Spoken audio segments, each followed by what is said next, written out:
Реорганизација на сите јавни предпријатија и ревизија на работењето на Арсовска и директорите, најави новоизбраниот градоначалник на Скопје.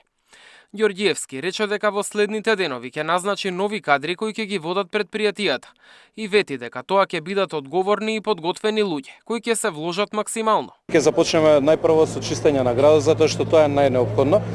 Реорганизација на јавните предпријатија ќе следи, таму има целосен колапс, целосен хаос, но тоа нема да ме обесхрабри, напротив, тоа ме мотивира дополнително за час поскоро да почнеме да даваме услугите на граѓаните во Скопје какви што заслужуваат, а ги немаат со години. Тоа не значи дека со месеци, за денови ќе бидат реорганизирани јавните предпријатија.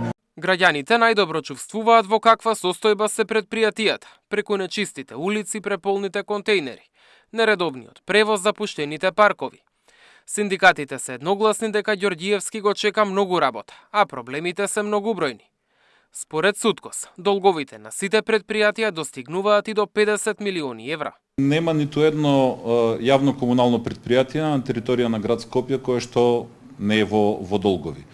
Од сите, мислам дека се 7 или 8 јавни предпријатија на територијата на град Скопје, единствено само паркинг работи без загуби, додека останатите предпријатија сите работат со загуба. Нередовното собирање на ѓубрето низ главниот град ги извади на видели на сите предизвици на комунална.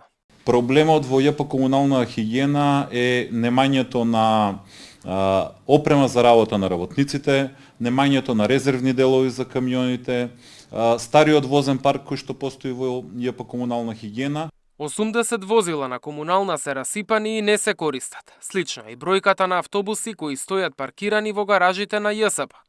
Истиот проблем е и таму. Никој не им менува делови. Половина автобуси ни се дефект затоа што пропаѓаат тендерите во јавното предпријатие.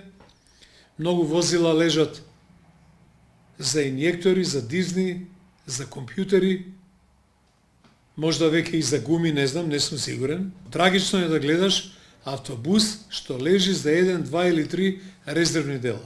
Пропаѓаат тендери, не се јавуваат добавувачи. Не се сигурни дека некој тоа ќе го плати.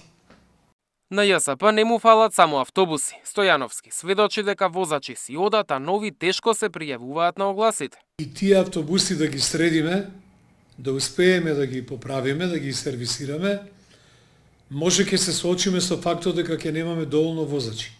Ништо подобро не е ниту во останатите градски предпријатија.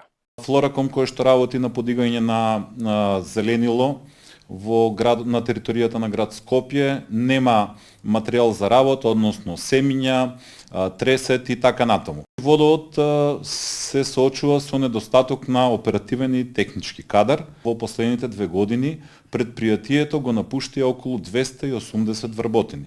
И додека сите чекаат реформи и подобрување, 180 вработени во Дрисла се уште чекаат плата за септември. Мартин Арсов, Сител телевизија.